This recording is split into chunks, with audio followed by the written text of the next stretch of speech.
In Hawaii, the former communist Frank Marshall Davis. At Columbia, the Palestinian radical Edward Said, member of the Palestine National Council, described by Commentary magazine as a professor of terror. At Harvard Law School, Brazilian socialist Roberto Mangabeira Unger. By the way, this is a guy who has called for Russia, China, India, and Brazil to, as he puts it, gang up on the United States. He says the premier goal right now is to end American hegemony. In other words, bring America down from being number one. So number 2, 3, 4, 5, and 6 need to team up to pull down America. This guy, Roberto Unger, left Harvard in the 90s to join the socialist government of Brazil. He was too radical even for them, so they threw him out. Now he's back at Harvard where he seems to fit right in. Then Obama went on to hitch up with a domestic terrorist, Bill Ayers, and then Jeremiah Wright, Mr. Goddamn America himself. So these were his buddies. These were the people who Obama saw as surrogate fathers, people who in a sense could teach him chapter and verse of the anti-colonial ideology. Now, what was this ideology? The key to understanding anti-colonialism is that wealth is seen as the product of theft. The key anti-colonial idea is that how did the rich countries become rich? Why do people live better in Britain and Germany and America than they do in, let's say, Rio de Janeiro or Jakarta or Mumbai? Answer: because the West invaded and occupied and looted all those countries, taking all their stuff. So wealth in this view is not earned. It's not the result of creativity or initiative. It's basically the result of piracy. In 1965, Barack Obama Sr. wrote an article in the East Africa Journal. He was talking about what does a country do when you got all these rich guys at the top. And he mentions a bunch of solutions, but one of them is very high tax rates. And he says, I'm quoting him now, theoretically, there's nothing that can stop the government from taxing 100% of income. 100% tax rates. Now you might say, well, anyone who's familiar with economics would know that this is kind of nuts. Why would anyone propose it? But once you plug in the underlying anti-colonial idea, it actually makes sense. Imagine if you came to my house and stole all my furniture. What's the proper tax rate for you? 100%, because it's not your furniture. If wealth is seen as appropriated, then there's nothing wrong with the government using all its power to take it back. Let's fast forward now to Obama's recent comment to business guys, you didn't build that. It's not you. It's society. Society created the wealth. You, the entrepreneur, you're swooping in and skimming off the top. It doesn't belong to you. And so there's here an authorization for the government to seize, to confiscate. But the government isn't taking from you. You've got to realize the underlying assumption is it wasn't yours to begin with. And so all the conservative arguments about incentives don't really matter. The question, well, how do you deal with thieves? You don't provide them with incentives. You punish them. You take away their ill-gotten gains. The second part of anti-colonialism, quite apart from the idea of theft, is also the idea that America and American power is very bad for the world. In other words, that America is not a force of freedom, but America is actually a force of exploitation. And if you look at the dual movement of Obama's policies, domestic and foreign policy, they're kind of linked. What's he doing? Domestically, he is expanding the power of the state at home. And internationally, he is shrinking or contracting the power of the United States. So it's a scissors motion. He's expanding state power locally, and he is reducing America's power in the world. Why would Obama support oil drilling abroad, but not here? It has nothing to do with environmentalism. I don't believe Obama could care whether the earth is getting hotter or colder. He doesn't know. He doesn't care. What he's attempting is global energy redistribution. He's trying to make sure that the previously colonized countries have more energy so they can grow faster. And he's putting the expense on what he sees to be the colonizer, which is to say, us. Why is Obama promiscuously spending money as if the deficit didn't matter? It's very obvious that if the Republicans didn't have the Congress, he would have spent a lot more. The reason he's doing it, I believe, is because he is using debt as a way to settle America's colonial debt. In other words, the idea here is that America owes the world, big time, trillions of dollars. Now, Obama knows that he can't possibly propose a foreign aid program. Even Democrats wouldn't vote for that much giveaway. But now think about how debt achieves the same result. Because if our children and grandchildren are saddled with trillions of dollars of debt, they're going to have to pay it back. And to whom? Well, a good deal of that debt is owed by the Kuwaitis, is owned by the Saudis, is owned by the Chinese. Debt becomes a form of global redistribution. He's trying to restore the world before colonialism. We lived in the year 1500 and looked around the world. There were several great powers: China, India, the Arab Islamic world, the civilizations of the Americas. It was a multipolar world without a single superpower like America. I believe Obama wants us to go back to that world. So where does this really leave us? I think one of the powerful things about our film 2016 is it shows Obama's agenda in his own words, it links them to his actions, and it shows what the likely next move is going to be in a number of key areas. Ultimately, with Obama, you can't understand where he's going if you don't know his core ideology. Remember, we haven't even seen the real Obama. We'll see the real Obama only in the second term. A first-term president is kind of tethered to public opinion. He has to maintain constituencies. In the second term, in a sense, he can come out of the closet. He can be himself. So I think with Obama, we're facing a very interesting challenge, which is, does America want to go this way? Obama's not a traditional Democrat.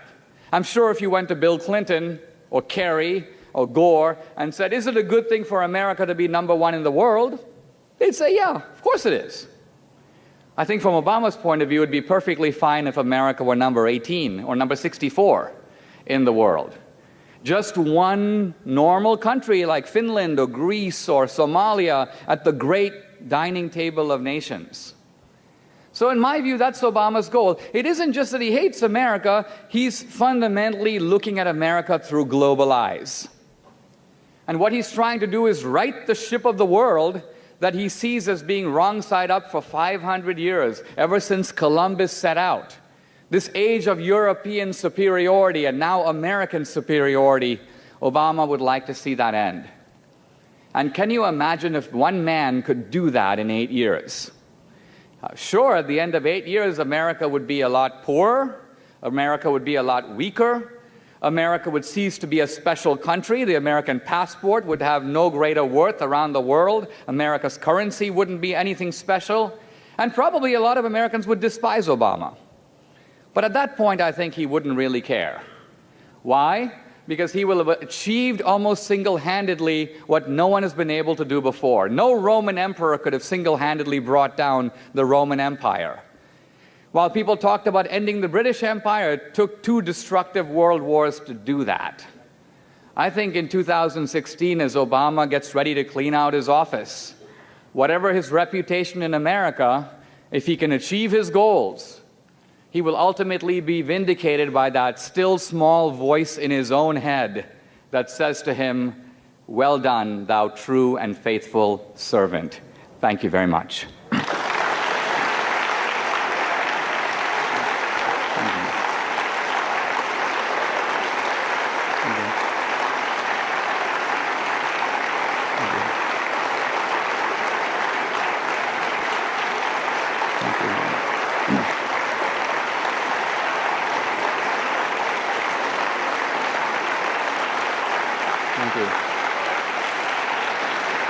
Thank you.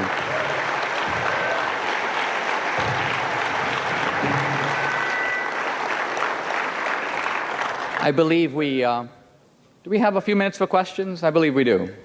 Yes. Questions from the audience? And we have, we have roving microphones for them too. Go ahead, sir. Thank you. First of all, I just want to say I've really enjoyed Roots of Obama's Rage. I think it's the best example of figuring out where the man's true, why he does what he does. So I want to thank you for all the work you did on that. My question is, I know your documentary is about 2016, but if there is a God in heaven and we throw this man out of office this year, what do you think he will try to do as an ex-president to further the dreams from his father? I got a question. The question is, what would Obama look to do in a second term? By the way, my earlier book, The Roots of Obama's Rage, was published in 2010, and it covered about 15 months of the Obama presidency. So it was a book that advanced sort of a bold theory about Obama, but there wasn't enough that Obama did that could prove or disprove the theory. The new book, which is Obama's America, is able to look at the full 4 years of the Obama presidency and also begin to look forward. To answer your question very briefly, I think if we look forward to 2016, if I were Obama, and if I'm trying to achieve a shrinking of, let's say, America's footprint in the world, how would I do it? First of all, I would be focused on the problem of the state of Israel. Why? Because Israel, in my view, in Obama's view, is a little colonial power sitting on Muslim land. And the people fighting Israel, from that point of view, are seen as freedom fighters. By the way, this helps to explain why Obama is wrongly perceived as a secret Muslim. He's actually not. But he seems weirdly sympathetic to Muslim jihadis fighting against America and Israel. That's what causes people to think he is a Muslim. But I think that the reason he supports those guys is he sees those guys as occupied people pushing out the occupiers. So one question for Obama would be, and this would be a very difficult and bold question, how do I remove the state of Israel? Remember, if you're an anti-colonialist, it's not enough to give the West Bank and Gaza. Israel itself is sitting on Muslim land. You have to figure out a way to give all that land back. That's the first challenge for Obama. So in my book, I outline how Obama, I think, can do that. And the second challenge is in the Middle East, there are three important countries. There's Egypt, there's Iran, and there's Saudi Arabia. Since 1979, Egypt has been in the hands of the radical Muslims. No, I'm sorry, Iran has been in the hands of the radical Muslims. But Iran was unsuccessful in exporting its Khomeini revolution. So for 25 years, it was just Iran. Now Egypt is on its way into the radical Islamic orbit. And that leaves, to my mind, one country, Saudi Arabia. So if I were Obama, I would, in the second term, demand that the Saudi royal family put itself on the ballot against the Muslim Brotherhood. I'd say, we in America support democracy. You've got to be Democrats. Put your names on the ballot and let's see who wins. It's kind of obvious who would win that election, by the way. It would be the Muslim Brotherhood. And if that happens, then the radical Muslims control the tripod of three significant countries in the region. We begin to move a little bit closer to a prospect that I call the United States of Islam, which is the unification of the Middle East under a single power and the restoration after 500 years of Islam as a global power. So these are some of the, I think, very important, and notice here I'm not wildly conjecturing. I'm talking about things that have already happened and what the logical next step would be. Next question. When will 2016 be available on DVD? Before the election? Yeah, 2016 and DVD. So the film is currently, well, as of now, it's in 130 theaters. I want to say it's doing really well, by the way. It's in the top 10 films in America.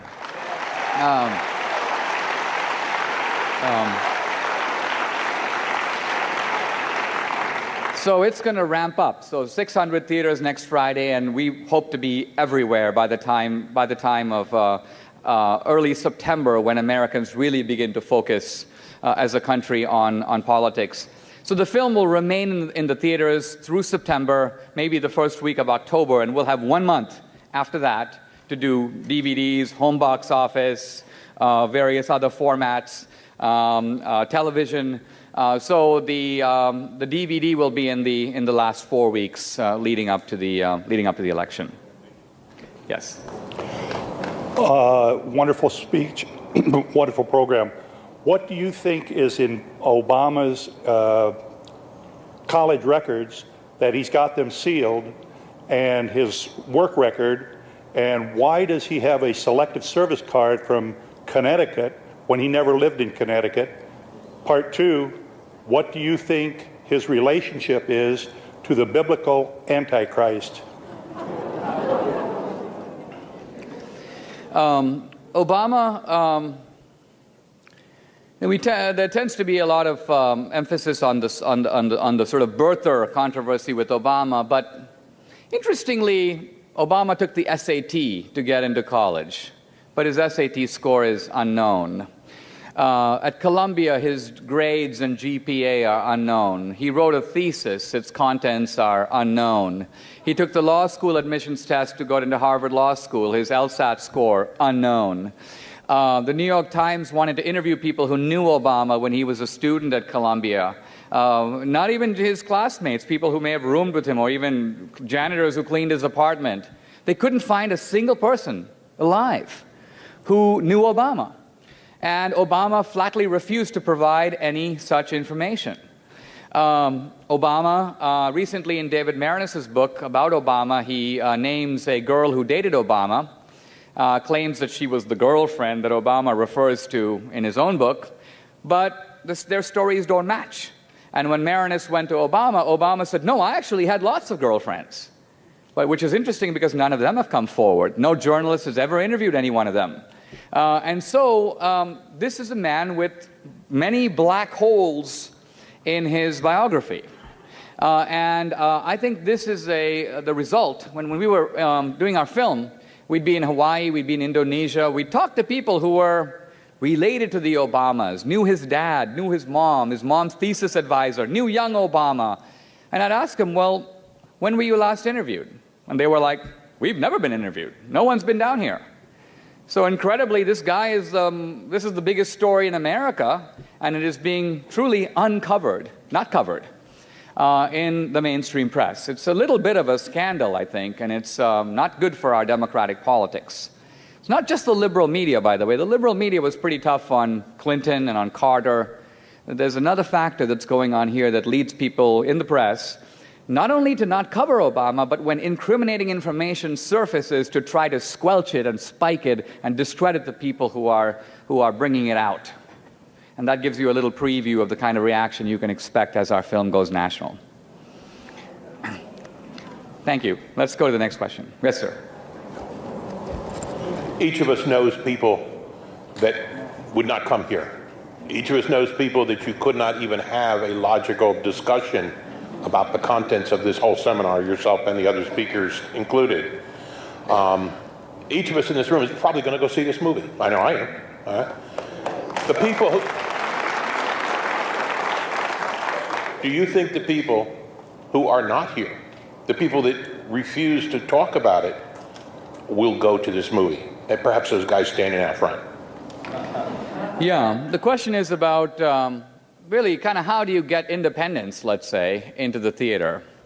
And the answer to this will seem a little paradoxical. Independents, by and large, don't go to see political films, political documentaries, even docudramas, however well made.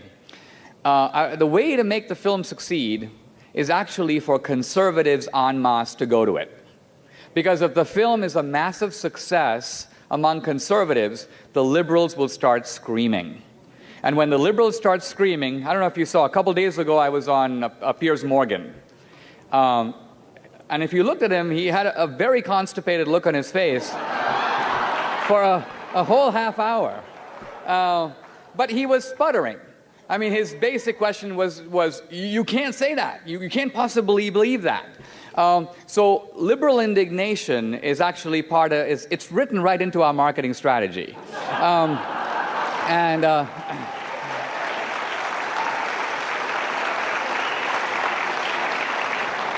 But the point being, when independents hear that, oh, everyone's talking about this, there's a big hubbub about it, hey, I'm going to be voting in a few months, let me go see the film. That's how you get independents into the theater. So there's actually something that you can do, even if you have like-minded friends. It is important for conservative films generally don't make it into the theater. It's really important that our film do well in order to generate the kind of debate and have the kind of reach that we need to have. Yes? What really baffles me, as much as we do know about Obama, at least some of us, and based upon your research and some other books that have been published, how are the liberals able to keep all this out of the mainstream press when a conservative mentions anything about his birth certificate or where he attended college, such as Occidental? We have every reason to believe he never did attend Occidental. There must be tremendous money like Soros or somebody like Soros that has been sponsoring Obama like the chosen one to save the world. He's gotten away, I don't want to use the word murder, but he's gotten away with what was impossible a few years ago.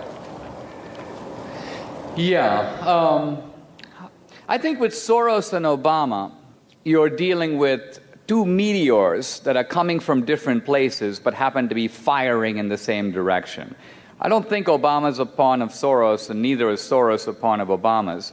Soros represents European anti-Americanism, that European disdain and disgust that this sort of a new barbaric country is at the top of the world.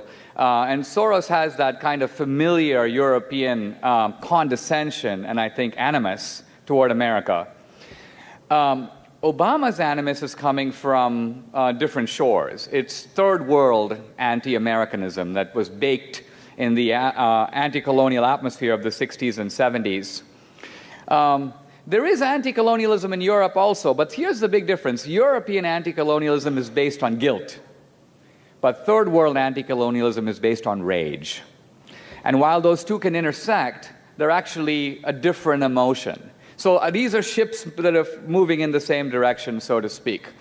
So that's the point. I think with Obama, it's not that he's a pawn of someone. The key to Obama's success is he has a secret weapon. And what's his secret weapon? His secret weapon is that he is able to offer white America a certificate of racial absolution. If Obama is given a second term, what types of changes in his administration or in his cabinet? We know, of course, Cass Sunstein is leaving. What types of changes do you see happening that would help him achieve his goals? Godspeed. Well, I think Obama has had to, in his personnel appointments, be a little bit cautious in the first term. Partly because he was new. He needed to figure out how to operate and maneuver. And so he started with some Clinton people. And he realized pretty soon that the Clinton people were trying to block him. They were trying to block him, why? Because they're traditional Democrats. So if you look, for example, in Bob Woodward's book, he talks about the fact that again and again on Iraq and Afghanistan. And by the way, the issue in Iraq and Afghanistan is not should America get out. Bush would have pulled us out as well. The intention was always to get out. It's the peculiar way Obama operates. So, for example, what Obama will do is he will say, he will open up secret negotiations with the Taliban. He will say, we are trying to find good Taliban. Interestingly, since 9/11, these good Taliban have yet to surface. But apparently the Obama people are doing business with them. Point being that Obama's approaches again and again are opposed by Hillary Clinton, opposed by the Defense Department, opposed by key people around him. And this is why the whole idea that Obama is a big fat bungler is not true. Obama has actually redefined the citizens' relationship to the government. He has redefined our foreign policy. He's shrunk our footprint in the world. He has achieved more in one term than just about any Democrat since FDR, from his point of view. Now, from our point of view, we see him as not doing the things that we want, and we think he's foolish. But he doesn't intend to do those things. So by his own standard, he is succeeding spectacularly, and we can expect him to succeed even more in second term, if he gets one. Yes. Yeah, I recently been drawn to you lately through What's So Great About Christianity, and I've heard several of your debates with Christopher Hitchens and Richard Dawkins. I definitely don't want to get off topic, but I'm curious, are you going to be continuing with that, or is this kind of just like a transition given our unstable future here, or is this something you'll always continue to do?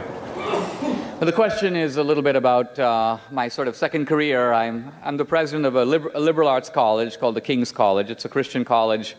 And so I sort of have one foot in two worlds. I write about politics, and I've been doing that for 25 years, and I'm a secular writer. But in the last few years, I've been taking on many of the leading new atheists around the country and debating them on campuses. Christopher Hitchens was my most formidable opponent, and obviously we miss him. He died some months ago. So yeah, I'm still doing 3 or 4 of those debates a year. I feel it keeps us thinking about the big questions that remain really important. But my attention now, and certainly over the next several months, is focused very much on Obama. Hey, I realized I didn't address the question about the Antichrist. Somewhat like the mosquito at the nudist colony, I'm not sure where to begin with that one. All right.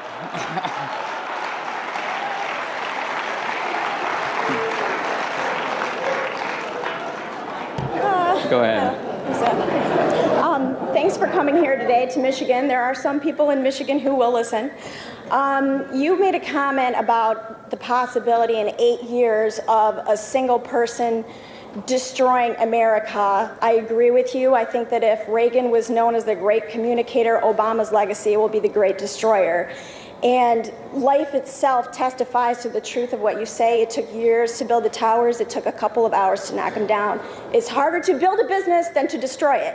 But at any rate, you made a comment in 2016 when Obama cleans out his desk. My thing is, he so hates our Constitution that what makes you think we'll ever have elections after that, or that he'll do away with term limits? So.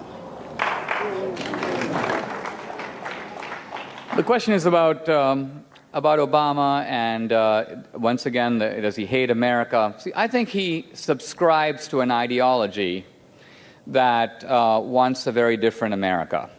In the late 19th century, there was a debate in Britain. Britain was then at the peak of its influence between Disraeli, the British then Prime Minister, and his opponent, William Gladstone, about the issue of empire. And Disraeli said to the British, what makes us great is we are a world power. What makes us great is that we have the largest economy in the world. We matter. And this is what defines British greatness. And Gladstone said no. He said, I am for, and this was his phrase, Little England. He says we should give up this empire. We don't need it. We should go back to our small plots of land, grow our petunias, tend to our vegetable gardens, and be content that way. Interestingly, Gladstone could not realize his own vision. Like I said earlier, it took 2 world wars to bring down the British Empire. But across the span of time, I think we get here an insight into Obama. Obama believes in little America. And by that he means a smaller economy, a smaller American role in the world. Obama says this, by the way, indirectly. Many times he says, we have 5% of the world's population, but we use 25% of the world's resources and energy and oil. What's he saying? He's saying we are consuming beyond our share. He would like us to eat 5% of the world's food and wear 5% of the world's clothes and have 5% of the world's wealth. So Obama implicitly has set forward his standard. And his standard is not racial reparations. It's global reparations. So I think that's a realizable goal in 8 years. Remember that America has only been the world's sole superpower for 20 years. America's been a superpower since World War II. So this American era, 1945, could actually come to an end by 2016. And quite honestly, if it does, Obama has nothing left to do. Now, maybe he just wants to enjoy the trappings of power, but he will have actually achieved his goal, if I'm correct, that that is actually his goal. Yes. I was wondering what your thoughts are about why President Obama authorized the military action that ultimately killed Osama bin Laden. Do you think he did this for political reasons, or do you think there were other considerations at work? Obama, in his book, The Audacity of Hope, makes a very interesting observation about bin Laden. He says, and I quote him now, like this quote isn't from my book, Obama's America. He says about bin Laden, quote, "He's no Ho Chi Minh." Think about that for a minute. He's no Ho Chi Minh. What's Obama saying? He's talking to liberals. He's saying to liberals, Ho Chi Minh was a good guy. Ho Chi Minh was a true nationalist. He was a true freedom fighter. He was trying to push the French and then the Americans out of Vietnam. He's a good guy. Osama is not a freedom fighter in the same sense. Why? Because he's not defending his own country against American occupation. He's joining with a bunch of gangsters to come and knock down our buildings in a different country. So from Obama's point of view, there's an important distinction. Islamic jihadis fighting in Iraq, in Afghanistan, and you may say in Palestine, they're freedom fighters. They should be given constitutional rights, close down Guantanamo, treat them like U.S. citizens. But bin Laden, al-Zawahiri, the al-Qaeda guys, they're gangsters, international criminals. Send the sheriff to go get them. So there is no inconsistency in what I'm saying. It fully explains why Obama would use force against bin Laden while remaining oddly solicitous toward Muslim jihadis in so-called occupied territories. Yes.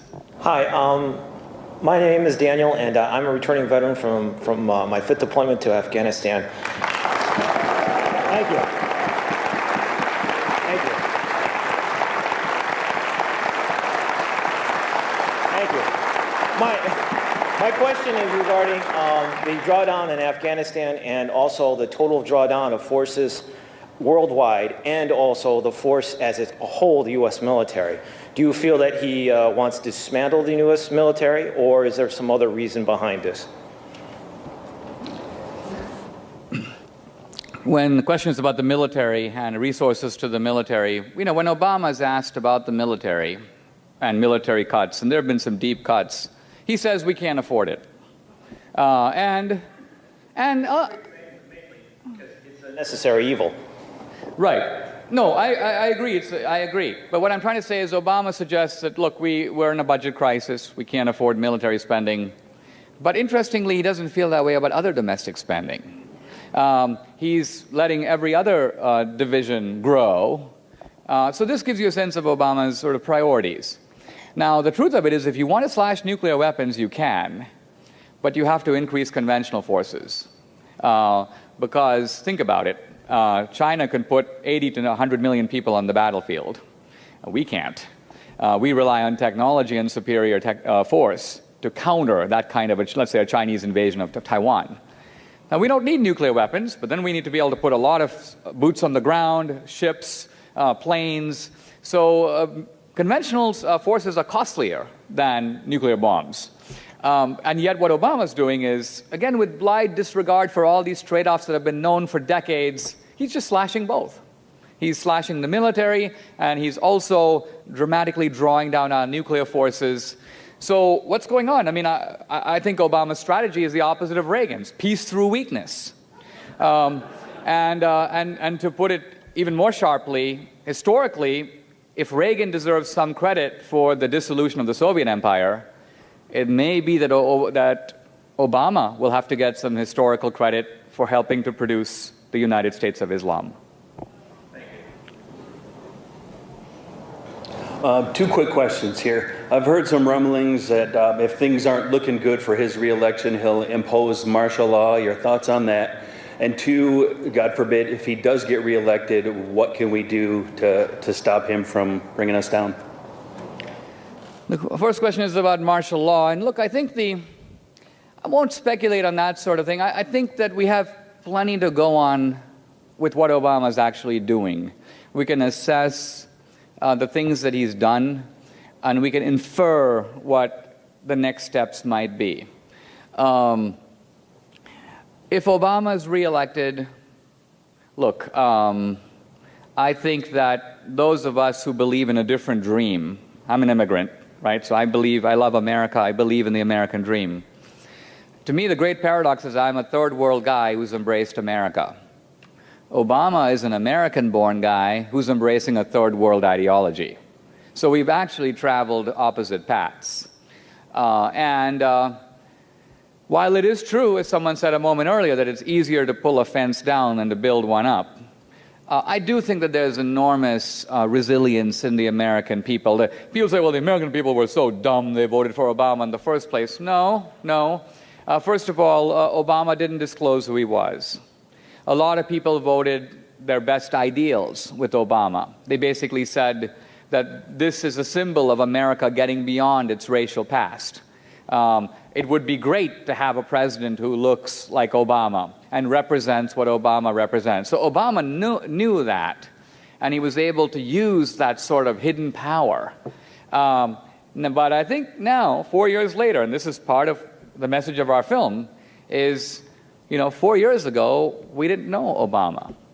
Now we do. So now the real decision-making power is not in his hands, it's not in my hands. It's in the hands of the American people. Yes. Hi, I'm Stan Ennis from this area, but I'm an alumnus of the King's College, and I want to thank you for what you've doing for King's College and also what you're doing for this nation.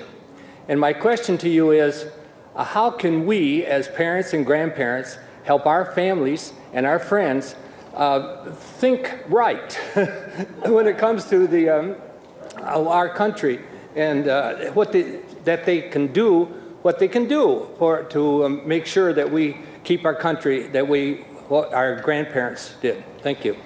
Question is, how do we get people to think hard about these issues and about America? Sometimes at the King's College, I'm talking to these Christian students, and they, in making arguments, they tend to resort and appeal to the Bible. And I say to them, wait, think for a moment.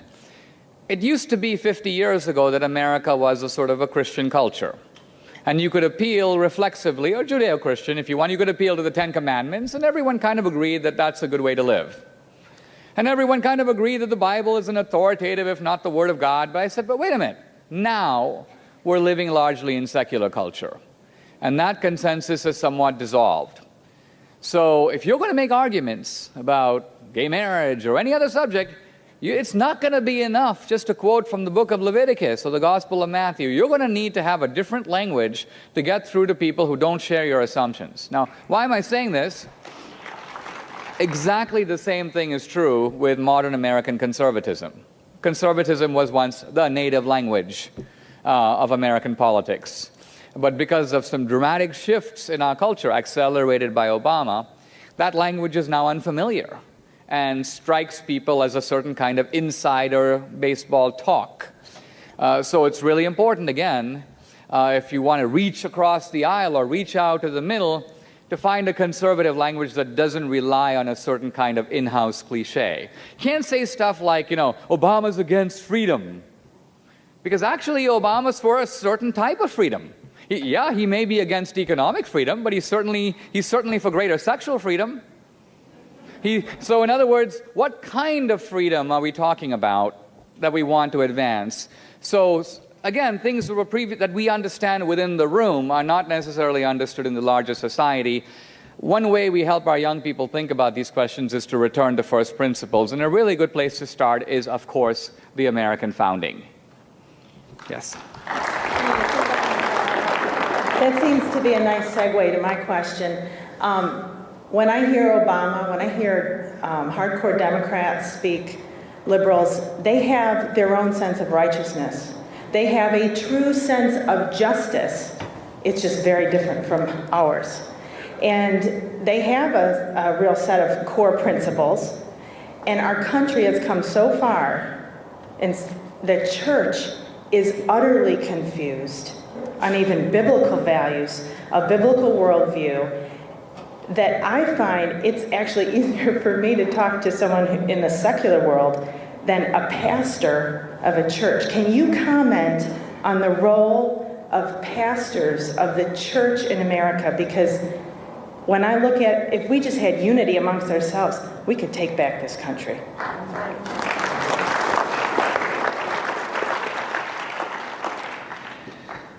I mean, I do think that the pastor, in some ways today, is in a difficult position in secular culture, because pastors study the Bible.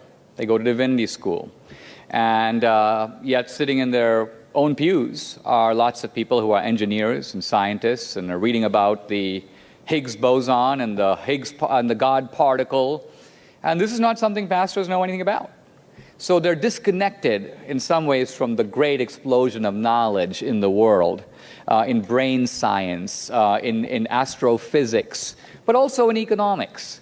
So I think that there's an important task to be done in importing that kind of knowledge, either educating the pastors or creating church structures where non-pastors can come in and address the ways in which theological issues relate to economic issues, political issues, scientific issues, and so on. Otherwise, you're basically creating, you could call it, Christians on Sunday and secular people the rest of the week. The broader point I want to make politically in this connection, however, is this. I don't think that this election is about a normal liberal-conservative debate, because Obama is not a traditional liberal. Liberals want to redistribute income in America, and you're a bigger liberal to the degree you want to redistribute more. Obama wants to realign America in the world. That is a different agenda completely.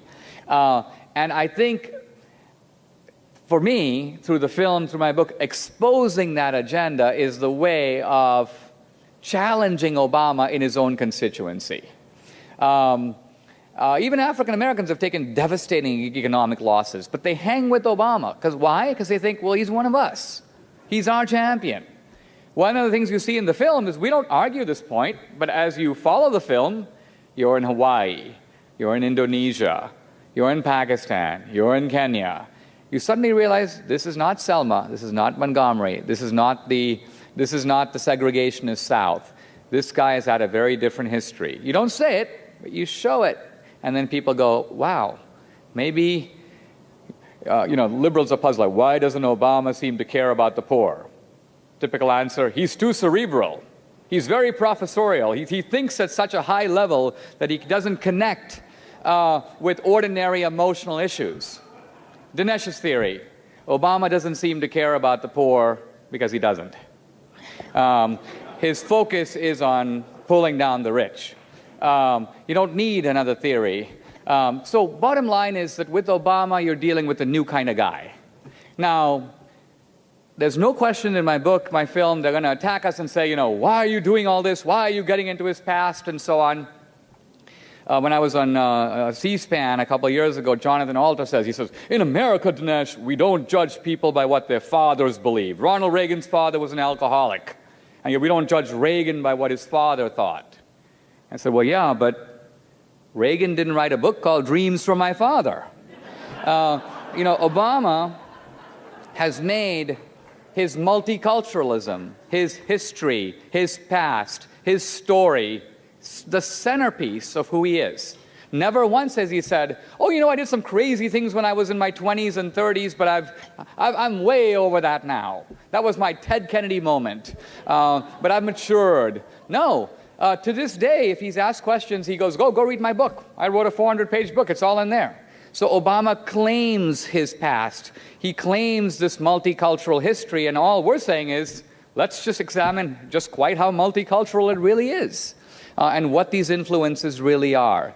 And let's just not read his book by saying, here's a funny name multicultural guy, and here's another funny name multicultural guy. Let's realize this guy was a dangerous revolutionary, and this guy used to blow up bridges, and this guy tried to bomb the Pentagon, and this guy has called for the destruction of Israel, so that once you can actually put a story together that in a way hasn't been told. And I think that's why people are responding to our film with such a force of revelation. It's not because we're master sleuths. It's just because the story has, in a way, not been told. And it's a story that very much needs to be told. Thank you very much. Really appreciate it. Thank you.